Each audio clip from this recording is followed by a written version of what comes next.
Kita masuk kepada pelajaran kita, yaitu pada muka surat yang ke-11. Syafi'iyah radhiyallahu anha berkata, seorang wanita mengadu kepada Aisyah radhiyallahu anha soal hatinya yang sangat keras. Rupanya hati yang keras ini disebut sebagai penyakit hati. Hati yang keras disebut sebagai penyakit hati. Aisyah lalu berkata, sering-seringlah mengingati kematian. Dia sebut kepada wanita yang bertanya kepada dia ni, dia kata, kalaulah sekiranya kamu merasakan hati kamu keras, apa maksud hati yang keras? Fudail bin Iyad menyebut bahawa 5 perkara yang menyebabkan seseorang itu sangat sengsara atas dunia ni. Sengsara di sini dimaksudkan bukan sengsara dari segi kemewahan. Dia makan cukup, hidup mewah, sehat tubuh badan, tetapi sebenarnya kesengsaraan yang bakal ia hadapi nanti, sekiranya ia mati, ia akan bertemu dengan azab Allah Subhanahu wa taala. Ada 5 perkara. Yang pertama disebut sebagai hati yang keras. Hati yang keras ini bermaksud hati yang di dalamnya dipenuhi dengan titik-titik dosa. Dosa yang dilakukan tidak pernah pun ia cuba memohon keampunan daripada Allah Subhanahu wa taala. Berat sungguh kata.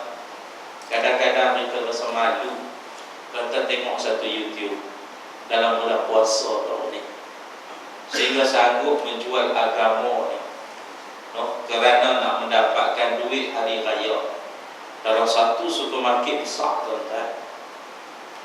Orang duduk atas. Kan dia ada, kalau kita pergi supermarket tu, mesti dia ada satu tempat luas kat bawah tu. Kan atas tu orang boleh cenduk cengoy kepala noh. Nanti dah. Dia boleh cengoy kepala. Penganjur bawa duit kertas RM1 sebanyak RM50,000. Banyak ni tuan-tuan. RM1 RM50,000 sampai mana tak tahu sampai tu noh. Banyak. Rebuk siapa nak? Kalau kita ada, kita rebuk. Bawa tengok saja duit. Ada di sini tengok duit, tengok saja. Ada tak? Kita rebuk nanti. Dia balik duit tu nak jatuh. Slow-slow tetap. Allah. Tu kaya. Bila nak sampai dia ready nak rebuk. Hak lelaki kita tak kisah sangat. Hak lelaki biasalah rebuk duit. Ni hak perempuan pakai tudung ni. Ni masalah ni, perempuan pakai tudung. Duit tu jatuh saja, dia tak kira dah. Dia pun kadang-kadang tak sedar, aku ni lelaki ke perempuan, aku ni pakai tudung ke tak. Tu dia rebuk sekali. Berebuk dengan jantan dengan betina dalam tu. Kulit kakak, anak dara, mak dara, semua ada dalam tu. Allahu Akbar. Terguling tu, Allah Akbar. Tak berhenti nak tengok. Kita rasa astagfirullahalazim, di mana maruahnya. Cepat sangat kita digoda dengan duit, sehingga kan agama kita hilang semenang-menangnya. Disebabkan apa? Sebabkan duit ni. Hati-hati tuan-tuan. Kadang-kadang tak nampak. Lah, rupanya maruah kita macam tu sekali. Baik tuan-tuan. Hati yang keras ini adalah hati yang tidak boleh menerima kebenaran. Kita sebenarnya, kalau nak dibandingkan dengan masyarakat jahiliyah, sebelum kebangkitan Islam, mereka itu sebenarnya lebih hebat daripada kita dari segi teknologi mengikut zaman. Tetapi kenapa disebut mereka ini jahiliyah? Kerana mereka menolak kebenaran, sedangkan IQ mereka sangat tinggi. Tuan-tuan tengoklah, mereka boleh membina empangan, mereka boleh menyediakan angkatan perang, mereka boleh menguasai perdagangan dan sebagainya. Bermaksud mereka itu mempunyai kemahiran dan juga ilmu. Tetapi kenapa mereka disebut jahiliyah? Kerana mereka menolak akan kebenaran. Baik, hati yang keras adalah hati yang menolak kebenaran, meskipun ia melihat kebenaran itu berada jelas di depan mata. Kebenaran yang macam mana? Kebenaran yang menyatakan mana yang patut dia buat dan mana yang patut dia tinggal. Ini tak boleh buat, jangan buat. Tak, buat sedia. Yang ni boleh buat, kena buat. Tak, dia tak buat sedia. Pasal apa? sebab hati dia keras, tidak boleh menerima kebenaran daripada Allah Subhanahu wa taala. Maka hati yang keras ini, katanya Aisyah radhiyallahu anha, sering-seringlah mengingati kematian, yaitu mengingati yang kita pada satu hari nanti pasti akan dijemput oleh Allah Subhanahu wa taala. Tuan-tuan tengok dalam bulan Ramadan baru ni, terlalu ramai orang meninggal dunia.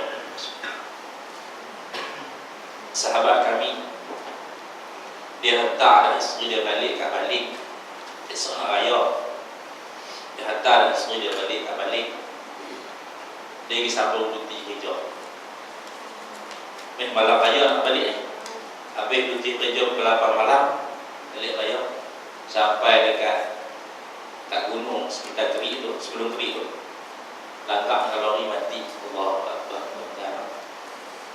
Kat masjid air tawar, teluk air tawar, Bilal, orang panggil Pak Mak, meninggal pada 14 Syaban. Waktu sedang panggil orang semayang kat masjid. Allahu Akbar. Satu hari daripada bulan Ramadan, dan tuan ingat Profesor Aziz Hanafi meninggal, padahal dia baru saja jejak kaki dia dalam bulan Ramadan. Kemudian tuan tengok juga 10 hari sebelum berakhirnya Ramadan, seorang profesor kita sebut Profesor Izzi, kalau dia punya orang kata apa tu, renung-renungkanlah, amal-amalkanlah, tak baik juga. Itu tuan-tuan, dia meninggal juga sebelum 10 Ramadan berakhir. Berarti mati ini dengan masa lain, ajal masa lain, mati lain. Habis masa baru mati. Selagi masa tak habis, mati tak akan berlaku. Sebab itu hakikatnya kita sebenarnya yang menunggu nak mati. Kita ikut turn. Macam queue dah, macam queue jam jalan. Tuan-tuan tengok raya kan orang jam dah, macam queue. Hak betul tepi tu kena sama dengan PJ pada kau. Tuan-tuan dah. Ada queue tepi dah. Saya balik baru ni, start daripada turun Bukit Kerik tu, buka Oasis, sampai dekat BKI jam. Sudah nak datang mana? Masuk pada pegang. Ada jalan lain. Dah. Masuk atau pabrik pajak, keluar timbul dekat Kuala Keting, dah kali sampai Bagan, sampai Batu. Ada jalan lain. Tetapi masuk untuk mati ni dia tak ada simpang, tak ada exit. Exit selatan tak ada, exit utara tak ada.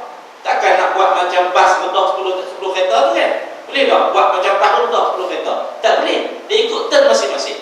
Dan apabila sampai turn kita, masuk kita, waktu itulah kita akan dijemput oleh mati. Ingat yang itu akhirnya akan menghilangkan rasa kerasnya hati kita, sombongnya kita hidup di atas muka bumi ini. Kerana itulah Aisyah kata, ingatkanlah kamu akan kematian setiap masa.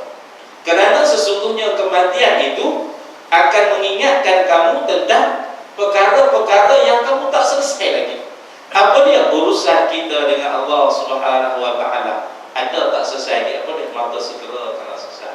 Sebab itu tuan-tuan, dunia ni tempat berehat, tempat penat, dunia ni tempat kita berpenat-penat. Maka apalah salahnya sesekali kita rehatkan diri kita sebelum Allah Subhanahu wa taala merehatkan kita selama-lamanya. Bila masa nak rehatkan, kesibukan mencari harta. Dosa. Lah, apa guna aku cari harta yang banyak? Kerana harta yang banyak aku nak tinggal. Itu namanya rehat. Apabila kita sibuk mengumpulkan sesuatu sehingga sembahyang kita lewatkan, maka berhenti sekejap.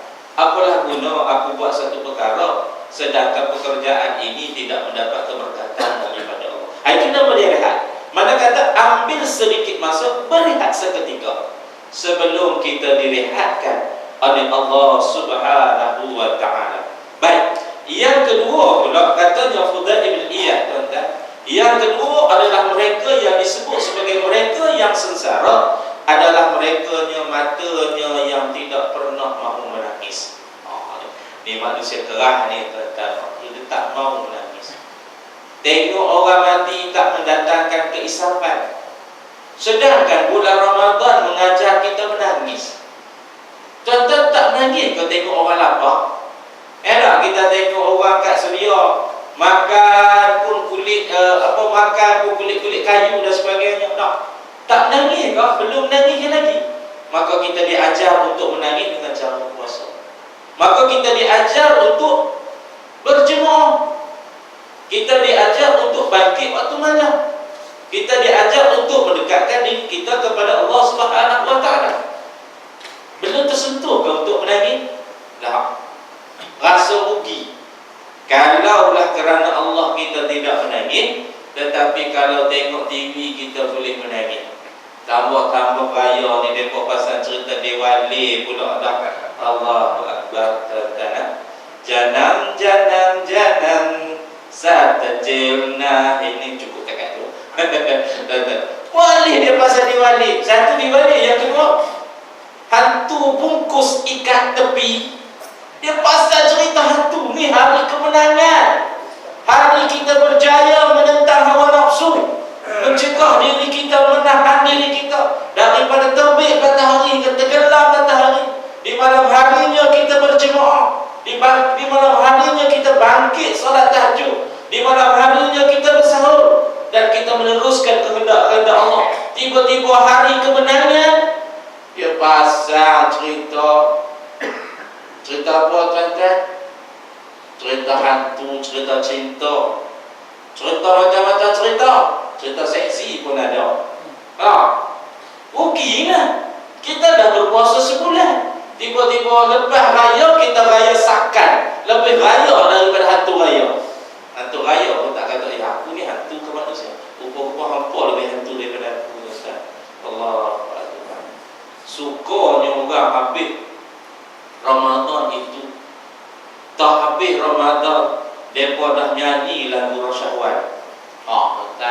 Tak habis Ramadan itu telah pun ditinggalkan.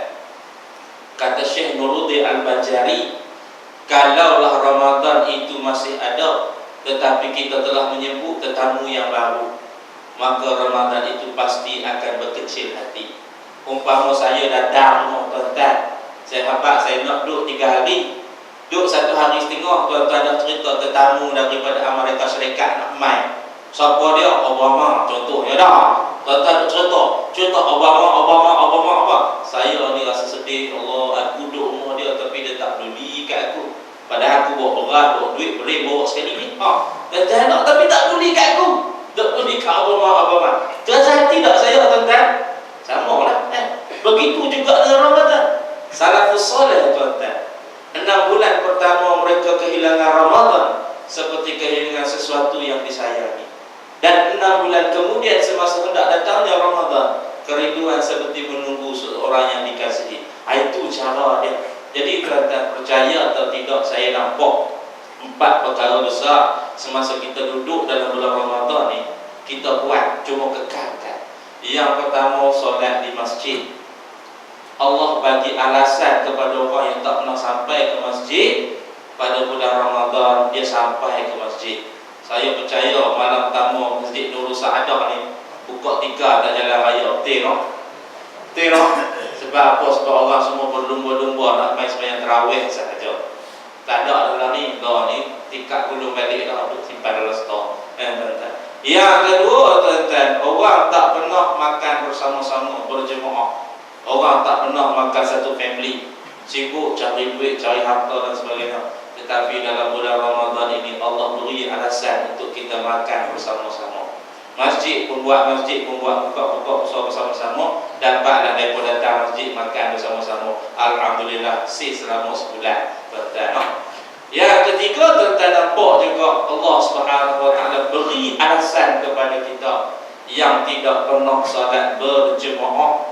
Allah beri kesempatan zuhur main jemaah, asar main jemaah, isyak main jemaah, subuh tu payah nak main, tuan-tuan. Allah bagi kesempatan, tuan-tuan. Dan yang keempat, yang paling besar juga, tuan-tuan, Allah bagi kesempatan kepada kita, walaupun dia bangun tengok Eurocup, tetapi tuan-tuan dia buat juga tahajud sekurang-kurang malam 2 rakaat, tuan-tuan. Apa maksudnya? Allah memberi kesempatan untuk dia beribadat pada malam hari. Tapi sayang 1000 kali sayang, kalaulah sekiranya selama bulan Ramadan dia boleh buat, keluar daripada bulan Ramadan dia tinggalkan semua perbuatan tadi. Zuhur boleh main, Asar boleh main, Maghrib tak ada tu pasal apa? Main golf, contohnya dah. Isyak boleh lah, tapi tengok kalau ada kuliah tak boleh main, panas. Kalau tak ada kuliah boleh main. Contoh. Subuh tengok keadaan. Kalau ada sujud sejadah, maka ada main panjang. Hak tu berlaku. Tuan-tuan. Yang begitu berlaku dalam masyarakat kita. Memilih waktu untuk datang solat berjemaah. Baik. Apa kata Fudail bin Iyad? Dia kata, hati yang menangis ini adalah hati yang benar-benar takut kepada Allah Subhanahu wa taala. Maka sangatlah rugi orang yang ada kesempatan masuk untuk menangis, dia tidak menangis. Bahkan hatinya keras untuk tidak menangis. Nabi sebut tuan-tuan, setiap mata di akhirat, di padang mahsyar nanti akan menangis, iaitu maksud dia menyesal. Semua mata pasti menyesal, kecuali mata yang dipejamkan oleh Allah ketika mana melihat sesuatu yang haram, iaitu dia menjaga diri dia daripada buat maksiat. Dia jaga diri dia, yang pertama. Yang kedua, mereka yang berjaga malam kerana jihad pada jalan Allah Subhanahu wa taala.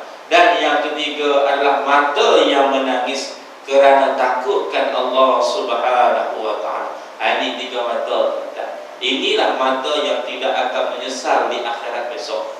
Inilah mata yang akan bahagia di akhirat besok, iaitu mata yang menjaga kerana Allah Subhanahu wa taala, mata yang menangis kerana Allah Subhanahu wa taala, dan mata yang dipejamkan kerana Allah Subhanahu wa taala. Baik. Yang ketiga, hilangnya perasaan malu. Al-haya'u minal iman. Malu itu sebahagian daripada iman. Kalaulah hilang perasaan malu, maka seseorang itu dia boleh buat apa dia suka. Orang yang ada perasaan malu, maka malu itu mencegah dia daripada buat sesuatu perkara. Kita tengok dalam sarah hadis Imam Muslim, tuan-tuan boleh rujuk dalam bab yang ke-23, dalam bab yang ke-18, tak silap saya.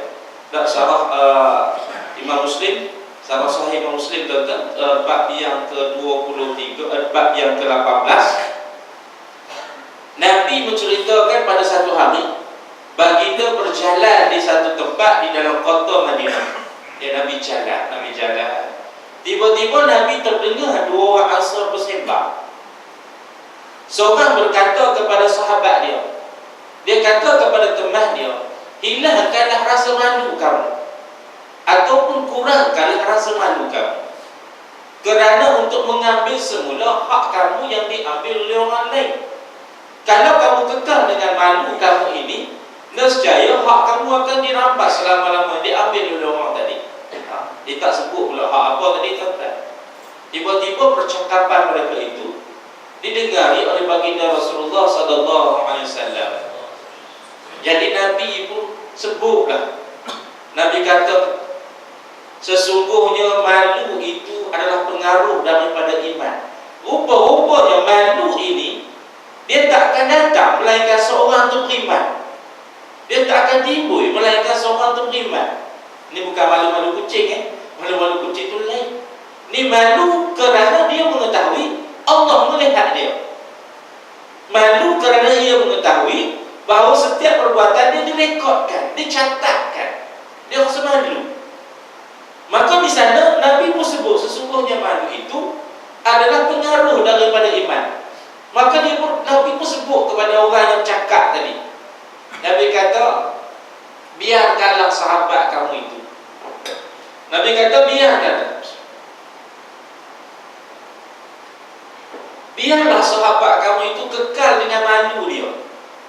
Kerana sekiranya ia kekal dengan malunya, maka dia akan mendapat kebaikan daripada malunya. Bahkan dia akan mendapat 2 ganjaran. Yang pertama, ganjaran kerana ia bersabar di atas barang yang diambil daripadanya. Dan yang kedua, kerana malunya tadi sehingga akan hak dia terlepas daripada dia, maka di sana nanti Allah Subhanahu wa taala sudah pasti akan menggantikan sesuatu yang lebih baik daripada apa yang diperolehi di dunia ini. Maksud kata apa? Maksud kata sifat malu itu perlu ada dalam diri kita sendiri. Tanpa sifat malu, maka seseorang itu tidak akan segan silu untuk buat maksiat. Ya. Tuan-tuan tahu tak, dekat barat mereka lukis jadi pakaian kat lahir badan mereka. Mereka tak pakai seluar, mereka lukis macam seluar. Mereka tak pakai baju, mereka lukis macam baju. Tu mereka jalan tengah pekan. Dah kat kita orang Melayu, alhamdulillah, alhamdulillah, alhamdulillah. Ni kat barat ni tak henti malu lah, tuan-tuan. Tak pakai baju tapi nampak macam baju. Kita pun tak perasan. Tak, saya tengok dalam satu video, ustaz pun tengok juga. Tengok untuk mengajar. Dia pun lepas dia tanya, adakah wanita itu berbaju? Yes or no? Baju gedok lah. Tak perasan. Yes, baju dok, tak pakai baju. Seluar ni nampak macam seluar ketat. Macam seluar ketat dia pakai. Rupa-rupa tak pakai seluar. Hebat betul, tuan-tuan. Allah. Dia tak malu ke? Nak bergok bertutup pintu, malu lah. Tengok tak pakai baju, tak pakai seluar, duduk jalan tengah pekan, tuan-tuan. Allah telah tarik, hilang daripada diri dia sifat malu. Maka orang yang hilang sifat malu ni, tuan-tuan, maka semudah sangat tuan-tuan dia melakukan maksiat. Dan yang keempat, terlalu cinta kepada dunia. Ini kata tanda-tanda seseorang itu duduk di dalam kesengsaraan adalah ia terlalu cinta kepada dunia sehingga seolah-olah perbuatan dia yang dia lakukan ini adalah untuk kehidupan dunia saja, sehingga ia tidak fikir tentang akhiratnya. Orang macam ni masuk akhirat besok baru dia menyesal. Atas dunia dia tak rasa menyesal kerana dia berpendapat bahawa kematian itu bukanlah disebabkan bahawa dia beranggap bahawa kalau dia sakit dia boleh berubat. Kalau dia tak ada duit, dia boleh cari duit. Tengok. Orang macam ni, dia beranggapan dunia itu lebih penting daripada hidupnya. Sedangkan dia tidak sedar bahawa dia telah ditipu oleh dunia, tuan-tuan. Dunia ni, tuan-tuan, bolehlah diibaratkan seperti satu perjalanan. Dalam perjalanan kita nak sampai destinasi kita berhenti satu tempat. Tempat itu adalah tempat berehat, dan di situ ada air, ada makanan yang boleh kita ambil. Itulah dunia. Sampai masanya kita perlu meninggalkan tempat tersebut. Kita tak boleh duduk di situ selama-lamanya. Kalau dah kita duduk di situ lama-lamanya, tempat itu juga pasti akan ditutup. Maka kita kena meninggalkannya. Dan kita kena ke mana? Kita kena sampai kepada tujuan kita. Baik, kenapa Pak? Mereka tidak melihat tujuan. Kerana hati dia dipenuhi dengan dosa-dosa. Sakit kok, pakai lemah banyak. Hari ni 2 tempat raya. 2 tempat hari ni beraya. Raya habis dah, tapi dia pun ajak beraya lagi. Puasa dah hari ni puasa yang kedua. Dia kata, ustaz, jemputan raya dengan puasa mana yang lebih besar? Bacak ti. Makanlah sikit ustaz, kalau makan lebih batal lah masalah. Makanlah sikit ustaz, nyamuk banyak sangat. Makanlah juga sikit. Kalau dah makan bukan sikit bubur rendang dengan ketupat gitu, sedap juga. Ketupat harga 70 sen sebiji, tuan-tuan. Dia kata ketupat ni mahal tak? 70 sen sebiji. Aku buat pun tak sampai 70 sen. Buat sampai 70 sen, mahal hati, faham. Makan tapi sedap lah, tuan-tuan. Lemak ni tak putus-putus sepanjang tahun, tak ada. Saya berhenti dekat Padang Terusu, tempat dia kosong cari lemak tadi. Saya tanya Pak Teh tu, Pak Teh buat lemak sepanjang tahun ni. Pak tiap hari raya lah kata. Tak, dia kata sepanjang tahun. Jadi saya berpendapat, tuan-tuan kena beli lemang, jangan beli lemang hari raya saja, yang buat pada hari raya. Sebab yang buat pada hari raya ni betul-betul sedap. Beli lemang yang buat sepanjang tahun. Pergi kat Padang Terusu lah, pergi kat kawasan ya. Dia buat lemang sepanjang tahun. Oh, hebat betul tuan-tuan. Mana dia cari barang. Allah Akbar. Tinggalkan cerita dia. Baik, yang kelima katanya fadail tuan-tuan, panjangnya angan-angan. Ini satu penyakit manusia yang terlalu panjang angan-angan. Angan-angan yang bagaimana? Angan-angan yang sehingga menyebabkan dia rasa takut sekiranya cita-cita dia tidak tercapai. Dan dia sentiasa mengajar impian yang hendak capai. Kalau selagi tak capai target dia akan bekerja bersungguh-sungguh sehinggalah ia tidak sedar masa kematian ia tiba. Inilah yang disebut oleh fadail. Sesungguhnya manusia dilihat sangat sengsara kalaulah sekiranya ia mengekalkan lima perkara di atas tuan-tuan. Baik, kita sambung baca. Setiap kali soal kematian disebut di depannya Nabi Isa, katanya Imam Ghazali, bahawa Nabi Isa itu langsung kulitnya menitiskan darah. Pasal apa tuan-tuan takut? Takut kerana azab Allah Subhanahu wa taala. Seorang tabi'in namanya Taus al-Yamani. Taus itu bermaksud burung merak. Kenapa digelarkan burung merak? Kerana burung merak ini kisah dia adalah suka berjalan dan berjalan. Jadi Taus ini suka berjalan dan mencari ilmu, maka digelarkan sebagai burung merak. Pada satu hari, Sulaiman bin Abdul Malik bin Marwan bin Abdul Malik, tak silap saya nama, Raja Bani Umayyah, dia datang ke kota Mekah untuk buat haji, manasik haji. Maka di sana disuruh orang cari siapakah alim ulama atau para tabi'i yang boleh mengajak dia untuk buat haji. Maka orang cari dia lah. Tak, cari dia. Jumpa dengan dia, minta ajak, dia pun ajak. Dia ajak cara-cara nak buat haji. Tetapi dalam masa yang sama, semasa dia mengajak nak buat haji tadi, dia dah fikir dalam hati dia, ni orang ni kalau aku tak tegur dia ni raja ni kalau aku tak tegur ni, siapa yang akan tegur dia? Ni kalau aku tak ajar dia perkara-perkara tentang akhirat ni, siapa yang nak ajar dia? Itu datang kesedaran seorang ulama, seorang tabi'i untuk menegur seorang umarah, seorang pemimpin. Maka selepas habis dia mengajak, dia pun sebut, tuanku, ni saya sebut bahasa kita lah, tuanku, sesungguhnya di atas neraka, di tepi neraka itu terdapat satu batu yang besar. Batu ni kalau ditolak masuk ke dalam neraka, maka untuk sampai ke dasarnya memerlukan masa selama 70 tahun ribu akhirat. Lama tu tuan-tuan, 70 ribu akhirat, 70 ribu tahun akhirat tu lama. Bermaksud sebelum kita diseksa di dalam sana, nak jatuh pun kita dah kena seksa dah. Neraka ni sifat dia makin ke bawah makin seksa, makin ke bawah makin seksa. Syurga sifat dia makin ke atas makin nikmat, makin nikmat. Itu sifat syurga. Maka di sana katanya raja tadi, kepada siapakah neraka tersebut disediakan? Dia pun sebut, sesungguhnya di sana itu disediakan kepada raja-raja yang tidak amanah, kepada raja-raja, kepada pemerintah yang diberikan tanggungjawab tetapi dia tidak melaksanakan tanggungjawabnya. Maka raja tadi tuan-tuan nampak mai dengar kata neraka macam tu, seolah-olah terputus nyawanya daripada badan dia, seolah-olah dia hampir mati dalam keadaan azab. Kerana apa? Kerana takut akan azab Allah Subhanahu wa taala. Maka tidaklah mustahil Nabi Isa AS ini apabila disebut tentang kematian, maka keluarlah darah daripada badan dia.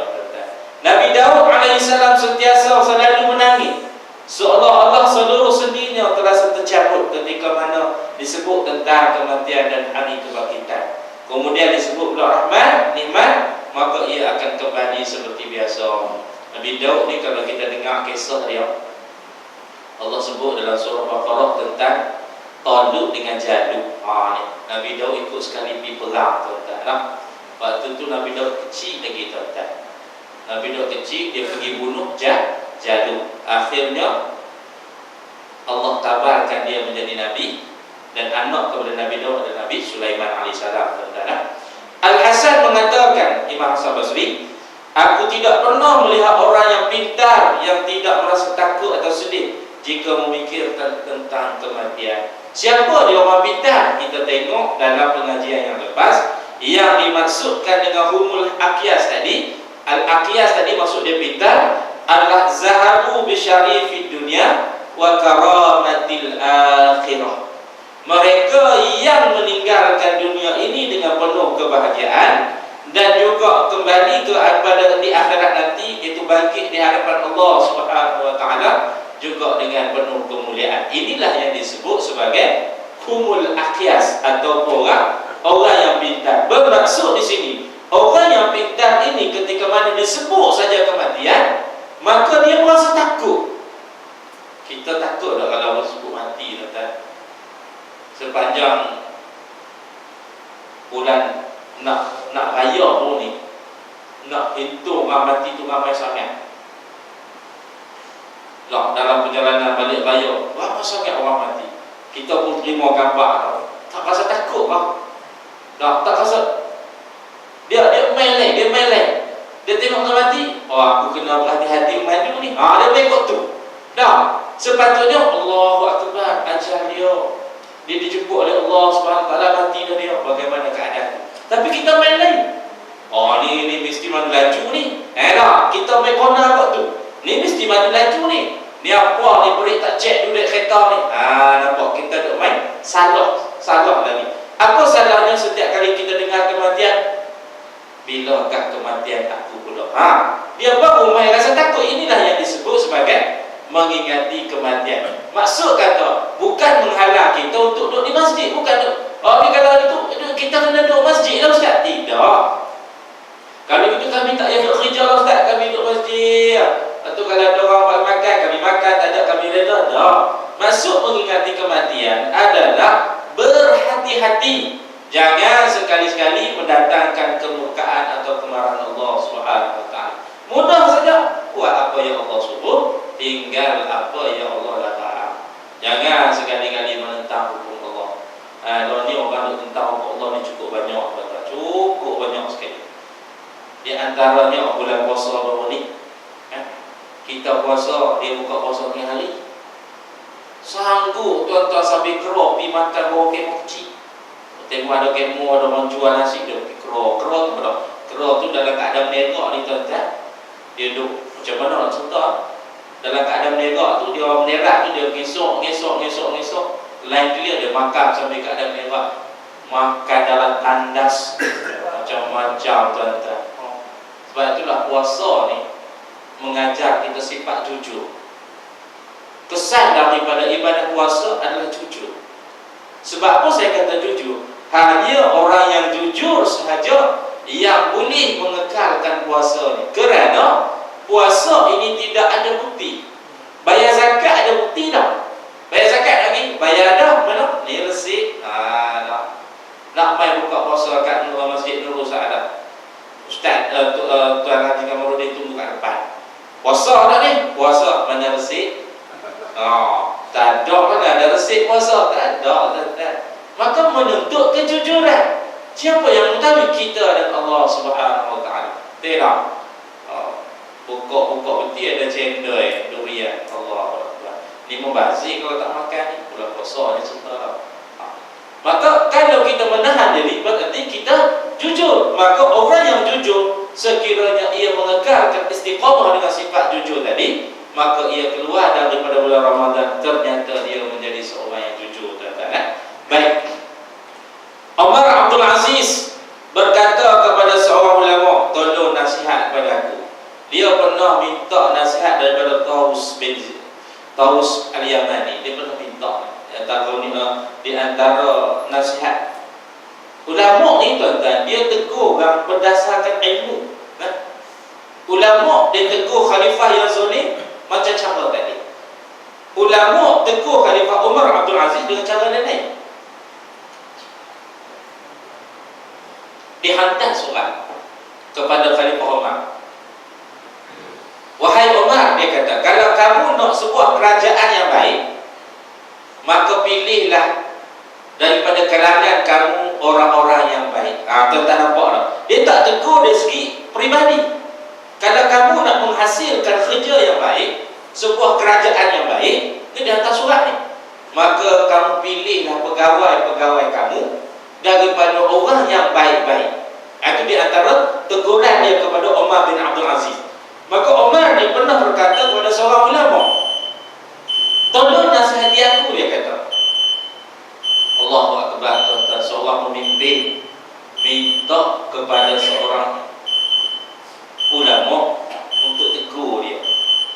Tak pernah kita jumpa, kita tak pernah kita jumpa lagi seorang pemimpin yang besar minta kepada ulama untuk tegur dia.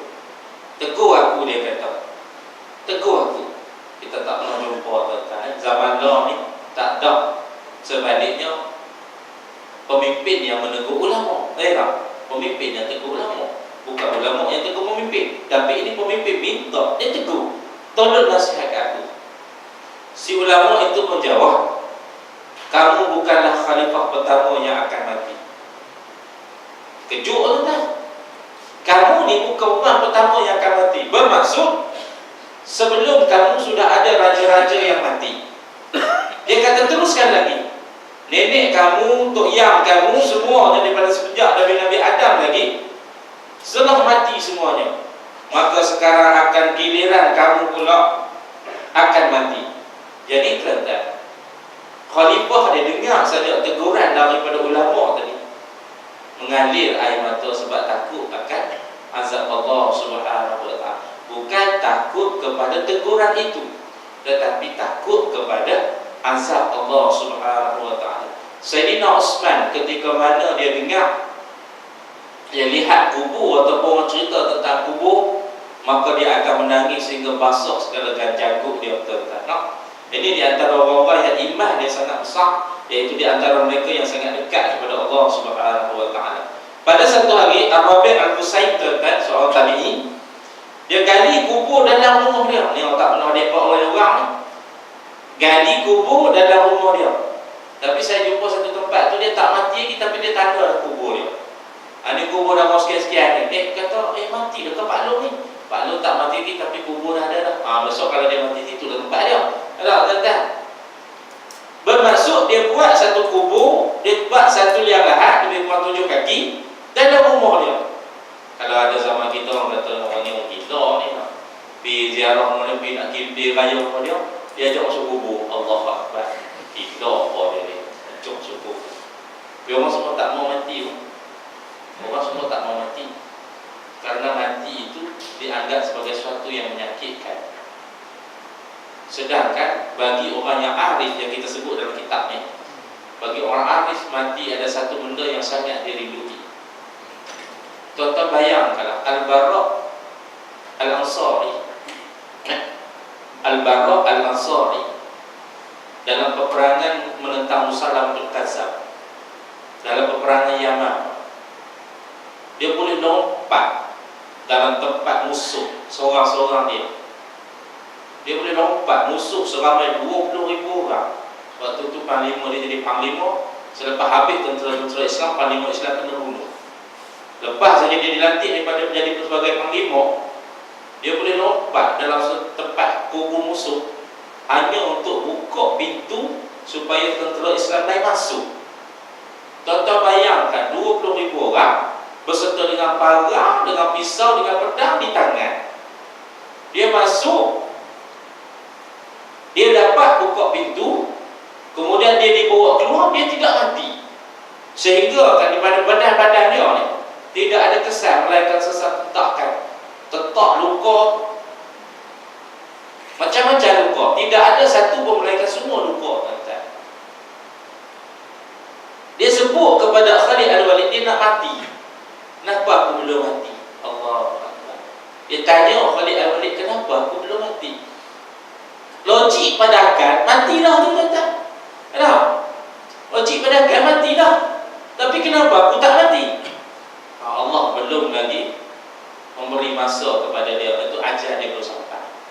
Wali-wali kata, Allah belum matikan kamu kerana kamu kunci kebenaran umat Islam. Tuan-tuan. Jadi seorang tabi'i ni tuan-tuan, dia letak kubur dia di dalam rumah dan dia tidur di situ setiap malam. Nah, kalau kita buat confirm bini kita kata abang tidur seorang, cik tak mau. Abang ni dah sepatutnya kena pindah jalan hutan ni. Tak makan ubat dia kata.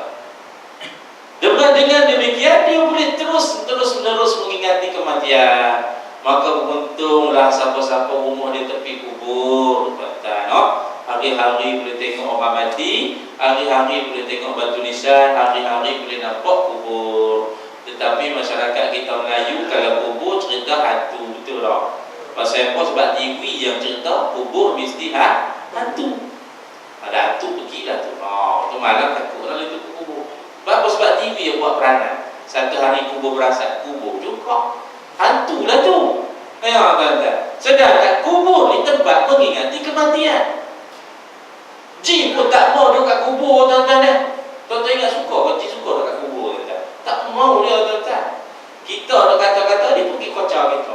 Kita pergi mengaji tengah malam kat kubur, dia kacau kita. Sebab kita kata jin kat kubur, padahal dia pun tak duduk sana.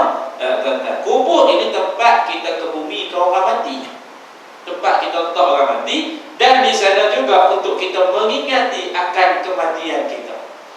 Lalu ia mengatakan, kalau sampai hatiku tidak ingat kematian sebentar saja, maka hatiku akan menjadi resah. Bermaksud 24 jam dia memerlukan alat untuk dia ingat kepada kematian. Apa dia? Kubur yang dia buat dalam rumah.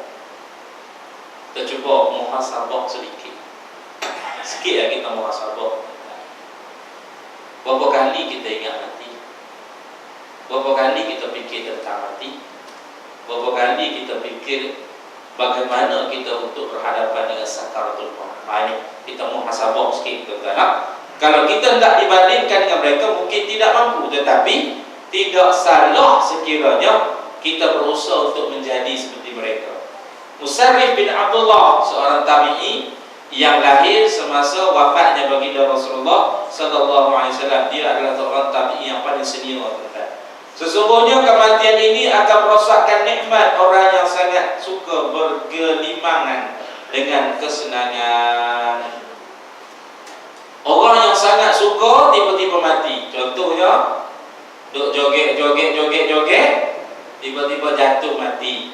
Habis terputuslah nikmat ke atas diri dia, maka menyesallah dia. Oleh kerana itu, carilah nikmat yang kekal abadi.